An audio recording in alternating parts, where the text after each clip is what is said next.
दोस्तों, जीवन में अक्सर हम अपनी असफलताओं के लिए किस्मत को दोष देते हैं। हम सोचते हैं कि हमारे पास पर्याप्त संसाधन नहीं है, हमारी मेहनत बेकार जा रही है और बाकी लोग हमसे बेहतर हैं। लेकिन क्या कभी हमने यह सोचा है कि हमारी असली समस्या हमारी सोच और हमारे कर्म हैं? आज मैं आपको एक ऐसी प्रेरणादायक कहानी सुनाने जा रहा हूँ जो न सिर्फ आपकी सोच को बदल देगी, बल्कि आपको यह भी सिखाएगी कि किस्मत के भरोसे बैठने से कुछ नहीं होता। हमारी किस्मत तभी बदलती है जब हम अपने कर्मों में विश्वास रखते हैं। तो चलिए जानते हैं कि कैसे मेहनत और सही दिशा में किए गए कर्म जीवन को बदल सकते हैं। ध्यान से सुनिए, क्योंकि ये कहानी आपकी जिंदगी बदलने की ताकत रखती है। बहुत समय पहले की बात है। एक नगर में महात्मा बुद्ध ठहरे हुए थे। तभी वहाँ पर एक किसान आया और वह महात्मा बुद्ध से कहता है, हे बुद्ध, मेरी किस्मत बहुत खराब है। मैं जो भी काम करता हूँ वो सब बिगड़ जाता है। मुझे मेरी मेहनत का कोई फल नहीं मिल पाता। मैं एक किसान हूँ, मैं खेती करता हूँ, लेकिन मेरी फसल कभी अच्छी नहीं हो पाती और इसी वजह से मैं बहुत परेशान रहता हूँ। पता नहीं क्यों मेरे साथ ही ऐसा क्यों होता है। इसके उपाय के लिए मैंने कई साधु संतों से बात की, कई ज्ञानियों से उनकी राय ली।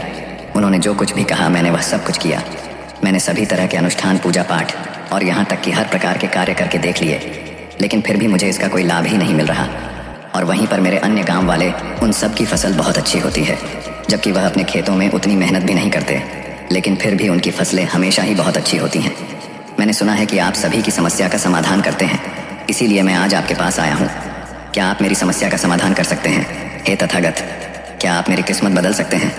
उस किसान की वह सारी बातें सुनकर महात्मा बुद्ध मुस्कुराने लगे और उस किसान से कहते हैं, भंते, तुम्हारी किस्मत तो पहले से ही बहुत अच्छी है, सब कुछ तो तुम्हारे पास ही है, फिर भला तुम ऐसा क्यों कहते हो कि तुम्हारी किस्मत अच्छी नहीं है? इस पर वह किसान महात्मा बुद्ध के इस प्रश्न का जवाब देते हुए कहता है, हे तथागत, मेरे पास क्या है? मेरी किस्मत इतनी खराब है कि जिस भी काम में मैं हाथ लगाता हूँ वह सारे कार्य बिगड़ जाते हैं। मैं चाहकर भी अपने खेतों में अच्छी फसल नहीं उगा पाता, जबकि वहीं पर मेरे गांव के अन्य लोग अच्छी फसलें उगा लेते हैं और वे लोग मेरी जितनी मेहनत तक नहीं करते। तो ऐसे में भला मेरी किस्मत कैसे अच्छी है? इस पर महात्मा बुद्ध मुस्कुराते हुए उस किसान से कहते हैं, भंते, तुम्हारे पास एक स्वस्थ शरीर है, तुम्हारे सभी अंग अच्छी तरह से काम करते हैं, तुम्हारा मस्तिष्क भी अच्छी तरह से काम करता है और तुम्हारे पास अच्छी खासी ज़मीन भी है। भला तुम्हारे पास किस चीज़ की कमी है? अगर ऐसे देखा जाए तो तुम्हारी किस्मत तो बहुत अच्छी है। इस पर वो किसान महात्मा बुद्ध से कहता है, हे तथागत, मेरी समस्या यह नहीं है। मेरी समस्या तो यह है कि जिन भी कार्यों में मैं हाथ डालता हूँ वह कार्य बिगड़ क्यों जाते हैं।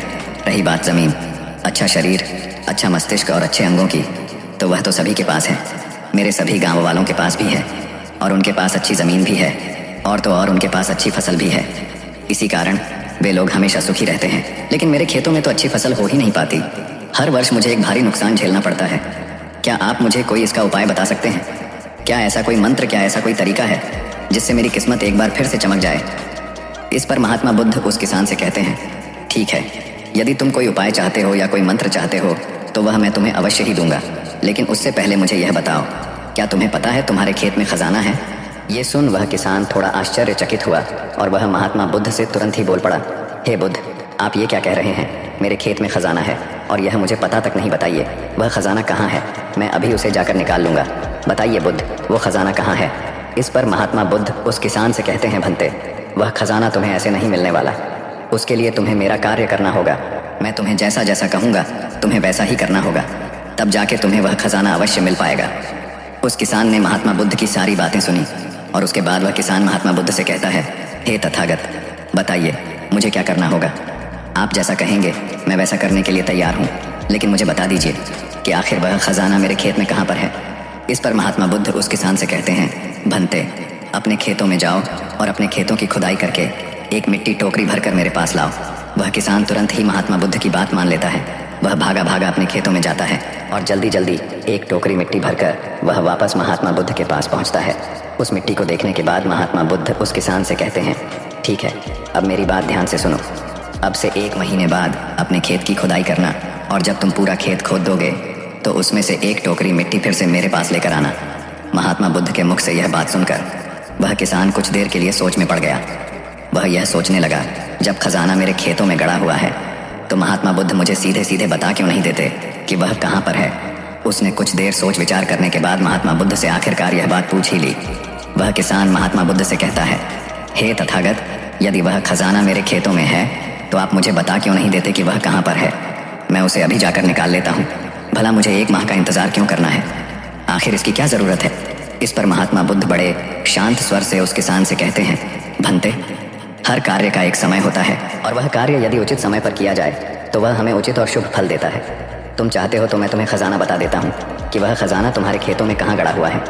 लेकिन एक पल के लिए यह भी सोच लो, अगर तुम अभी उस खजाने को पाने की कोशिश करोगे तो हो सकता है कि तुम्हारे हाथ तो कुछ भी ना आए। सोच लो, तुम अभी उस खजाने को पाना चाहते हो या 1 महीने के बाद। महात्मा बुद्ध के मुख से यह सारी बातें सुनकर वह किसान कुछ देर के लिए सोच विचार में पड़ गया और फिर वह महात्मा बुद्ध से कहता है, हे तथागत, आप जैसा कहेंगे मैं वैसा ही करूँगा। इतना कहकर वह महात्मा बुद्ध को प्रणाम करके वापस घर लौट जाता है। वह जैसे तैसे अपने मन को मार तो लेता है, अपनी इच्छाओं को दबा तो लेता है, किंतु अब भी उसका मन बहुत बेचैन था। वह उस खजाने को जल्द से जल्द पाना चाहता था। रात में उसे खजाने के सपने आया करते थे। वह दिन भर केवल खजाने के बारे में ही सोचता रहता था। जब भी वह खेत जाता तो एक किनारे पर बैठता और उस खजाने के बारे में सोचने लग जाता। दिन भर हर समय उसके मन में केवल खजाना पाने के विचार ही चलते रहते। वह यह सोचता रहता कि जब मुझे खजाना मिल जाएगा तो मैं तो इस नगर का सबसे अमीर आदमी बन जाऊंगा। मेरे पास सारे ऐशो आराम होंगे और मैं अपना जीवन आनंदमय बिताऊंगा। मुझे किसी चीज़ की कोई कमी नहीं होगी। देखते ही देखते ऐसे ही करीब 1 माह बीत गए और वह अपने खेतों में गया और उसने अपने खेतों में से एक टोकरी मिट्टी खोदी। उस टोकरी में भरकर वह महात्मा बुद्ध के पास पहुंचा और महात्मा बुद्ध से कहता है, हे तथागत, यह लीजिए एक टोकरी मिट्टी जो मैंने अपने खेत से लाई है। अब बताइए वह खजाना कहाँ पर है। इस पर महात्मा बुद्ध उस किसान से कहते हैं, क्या तुमने अपना सारा खेत खोद दिया। इस पर वो किसान महात्मा बुद्ध से कहता है, नहीं तथागत, आपने कहा था केवल एक टोकरी मिट्टी ही आपको चाहिए, इसलिए मैंने केवल एक टोकरी मिट्टी ही निकाली। भला उसके लिए मुझे पूरा खेत जोतने की क्या ज़रूरत है। बस आप मुझे यह बता दीजिए कि वह खजाना मेरे खेतों में कहाँ पर गड़ा हुआ है। मैं जाकर वहीं पर खोदूंगा और वह खजाना निकाल लूंगा। इस पर महात्मा बुद्ध उस किसान से कहते हैं, भंते, वह खजाना पूरा खेत जोतने से ही मिलेगा। यदि तुम अपना खेत नहीं जोतोगे तो वह खजाना कभी नहीं बाहर आने वाला। अब सोच लो तुम्हें क्या करना है। इस पर वह किसान एक बार फिर कुछ देर के लिए सोच विचार में पड़ जाता है और वह यह तय करता है कि वह जाकर अपने खेत को जोतेगा। इसलिए वह महात्मा बुद्ध को प्रणाम करके वापस घर लौट जाता है और अगले ही दिन वह अपना सारा खेत जोत कर एक बार फिर से एक टोकरी मिट्टी भरकर महात्मा बुद्ध के समक्ष पहुंच जाता है। तभी महात्मा बुद्ध उस किसान से कहते हैं, भंते, अभी तुम्हारा खेत ठीक से नहीं जोता गया है। जाकर एक बार फिर कोशिश करो, एक बार फिर अपने खेतों में हल चलाओ। इस पर वह किसान महात्मा बुद्ध से कहता है, हे तथागत, मेरे पास हल नहीं है, बल्कि मैं खुद से ही हल की जगह पर खेत जोतता हूँ। इस पर महात्मा बुद्ध उस किसान से कहते हैं, कोई बात नहीं भंते, एक बार फिर परिश्रम करो और इस परिश्रम का फल तुम्हें अवश्य मिलेगा। वह किसान महात्मा बुद्ध की बात मान लेता है और वह एक बार फिर से अपने खेतों में मेहनत करता है। वह एक बार फिर से हल चलाता है और एक टोकरी मिट्टी लेकर वह महात्मा बुद्ध के समक्ष फिर से उपस्थित हो जाता है। मिट्टी देखकर महात्मा बुद्ध उस किसान से कहते हैं, हाँ अब ठीक है, किंतु अब तुम्हें मेरा दूसरा कार्य करना होगा। इतना कहकर महात्मा बुद्ध उस किसान से कहते हैं, जाओ और अपने खेतों में उन फसलों की बीज डालो जिन फसलों को तुम उगाना चाहते हो। इस पर वह किसान थोड़ा अचरज में महात्मा बुद्ध से कहता है, हे तथागत, आपने तो खजाने की बात की थी, फिर बीच में यह फसल कहाँ से आ गई। इस पर महात्मा बुद्ध उस किसान से कहते हैं, भंते, अगर तुम्हें खजाना चाहिए तो तुम्हें मिट्टी में बीज तो डालने ही होंगे। इस पर वह किसान महात्मा बुद्ध से कहता है, हे तथागत, आप जैसा कहेंगे मैं वैसा करने के लिए तैयार हूँ, किंतु यदि मैं अभी बीज लेने जाऊँगा तो वो मुझे महंगे पड़ेंगे और अभी मेरे पास इतना धन भी नहीं है। यदि मैं कुछ समय बाद उसे लेने जाऊँगा तब वह मुझे सस्ते मिल सकते हैं। इस पर महात्मा बुद्ध उस किसान से कहते हैं, भंते, मैंने तुम्हें कहा था यदि हम किसी कार्य को सही समय पर करते हैं तो हमें उचित लाभ मिलता है, किंतु अगर वही कार्य उस समय पर नहीं होता तो उसका फल हमें नहीं मिल पाता। इसीलिए आज ही जाओ और अपने खेतों में बीज डालो। वह किसान महात्मा बुद्ध की बात मान लेता है। वो महात्मा बुद्ध को प्रणाम करके बीज लेने निकल जाता है। बीज लाकर वह अपने खेतों में भी डाल देता है और फिर वह महात्मा बुद्ध के पास वापस पहुंचता है और बुद्ध से कहता है, हे तथागत, आपने जैसा कहा था मैंने वैसा ही किया।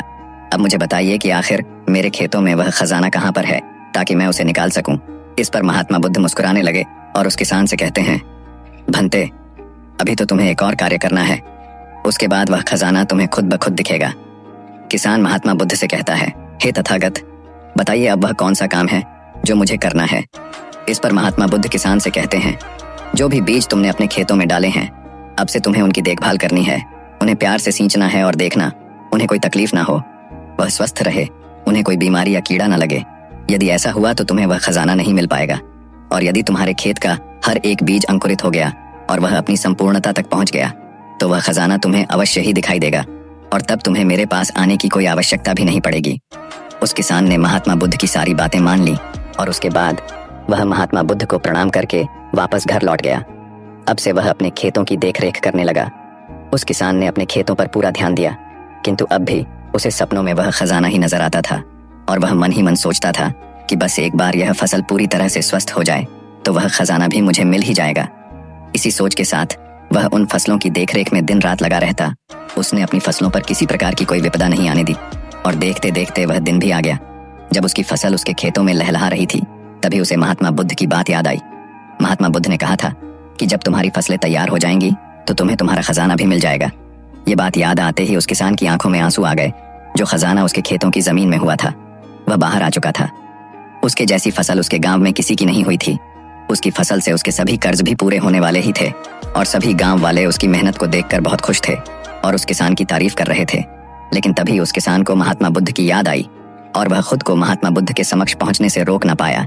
वह तुरंत ही महात्मा बुद्ध के चरणों में जा गिरा और उनसे कहने लगा, हे तथागत, आपने जो खजाना मुझे बताया था वो मुझे मिल गया है, लेकिन मुझे यह बात नहीं पता चल रही कि वह खजाना मुझे पहले क्यों नहीं मिला। इस पर महात्मा बुद्ध उस किसान से कहते हैं, भंते, हमेशा किस्मत को दोष देना सही नहीं होता। पहले तुम अपनी किस्मत को सही करने में लगे हुए थे, लेकिन तुम यह भूल रहे थे कि तुम्हारी किस्मत तो पहले से सही थी। तुम सही काम नहीं कर पा रहे थे। तुम चाहते थे कि तुम्हारे कर्म किए बिना ही तुम्हारी फसल सबसे उत्तम हो, लेकिन उसी वक्त मैंने तुम्हें खजाने का लालच दिया और खजाने के लालच में ही सही, लेकिन जब तुमने सही समय पर सही काम किया तो तुम्हें सही फल भी मिला। और जो तुम्हारे पास सबसे उत्तम चीज है, जो तुम्हारे पास असली खजाना है, वह तुम्हारा शरीर ही है। इस शरीर के माध्यम से हम इस दुनिया में जो चाहे वह पा सकते हैं, लेकिन यहाँ पर तो हर कोई अपनी किस्मत का रोना रोने में लगा हुआ है, यहाँ तक कि उन्हें अपने कर्मों में विश्वास ही नहीं है। तो ऐसे लोग भला अपने लक्ष्य तक कैसे पहुंच सकते हैं। इस पर वह किसान महात्मा बुद्ध से प्रश्न करते हुए कहता है, हे तथागत, तो क्या किस्मत जैसी कोई चीज नहीं होती। इस पर महात्मा बुद्ध मुस्कुराने लगे और उस किसान से कहते हैं, भंते, किस्मत क्या है। किस्मत हमारे ही सत्कर्म है और यह सत्कर्म ही हमें ऊर्जा और शक्ति प्रदान करते हैं ताकि हम सही दिशा में कार्य कर सकें और इन कार्यों से ही हम अपने जीवन के लक्ष्य को प्राप्त भी कर सकते हैं। महात्मा बुद्ध के मुख से यह उपदेश सुनकर वह किसान महात्मा बुद्ध के चरणों में जा गिरा और उनसे कहने लगा, हे तथागत, मुझे आज पता चल गया है कि मेरी किस्मत खराब नहीं थी, मेरे तो कर्म ही खराब थे, किंतु मैं आज आपको वचन देता हूँ कि आज से मैं अपनी किस्मत को कभी खराब नहीं कहूंगा, अपने कर्मों को सुधारूंगा और सभी कार्य सही समय पर करूंगा। इतना कहकर वह किसान महात्मा बुद्ध को प्रणाम करके वापस घर लौट गया। दोस्तों, हम में से अधिकांश लोग यही करते हैं। वे लोग हमेशा अपनी किस्मत को दोष देते रहते हैं, लेकिन वो कभी भी अपने कर्मों पर ध्यान नहीं देते। वो यह नहीं सोचते कि क्या उन्होंने अपने लक्ष्य को पाने के लिए जो कर्म करने चाहिए थे वो कर्म किए हैं या नहीं, कहीं उसमें कोई कमी तो नहीं रह गई, और अगर उसमें कोई कमी थी तो क्या उस कमी को दूर करके क्या उस लक्ष्य को प्राप्त किया जा सकता था। और यह सब हम तब सोच पाएंगे, तब समझ पाएंगे जब हम अपनी किस्मत को दोष देना बंद कर देंगे। लेकिन हम तो अपने आप को सही और अपने किस्मत को गलत ठहराना चाहते हैं। हम किसी ऐसे को चाहते हैं जो हमारी गलतियों का ठेका ले ले, और इसीलिए हम अपनी किस्मत को हमेशा दोष देते रहते हैं ताकि हमें कभी किसी के सवालों का कोई जवाब ही ना देना पड़े। और इस तरह से हम उस समस्या से भी निकल जाते हैं और हम कभी पीछे पलटकर यह नहीं देखते कि क्या हमने उस लक्ष्य को पाने के लिए हर मुमकिन कोशिश की थी या नहीं। हमसे कहीं पर कोई गलती तो नहीं हुई थी, क्योंकि हमें तो लगता है कि यह सब तो किस्मत का खेल है और भला किस्मत से कौन जीत सकता है।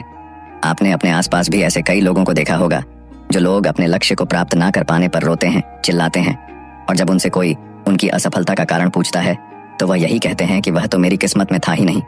लेकिन यहाँ पर आप एक वास्तविकता भूल रहे हैं। इस दुनिया में ऐसे कई सारे लोग हैं जो अपने कर्म पर ध्यान देते हैं। वह अपने कर्म को कभी नहीं छोड़ते, भले ही वह अपने लक्ष्य को पहुंच पाने में असफल हो जाए, लेकिन फिर भी वह अपने कर्म पर विश्वास रखते हैं। और जो लोग अपने कर्म पर विश्वास रखते हैं वह लोग कभी यह नहीं कहते कि उनकी तो किस्मत ही खराब थी, बल्कि वह दोबारा फिर से एक बार पूरी शक्ति से उस लक्ष्य को पाने की कोशिश करते हैं। और यह कोशिश वह तब तक करते रहते हैं जब तक कि उन्हें उनका लक्ष्य मिल नहीं जाता।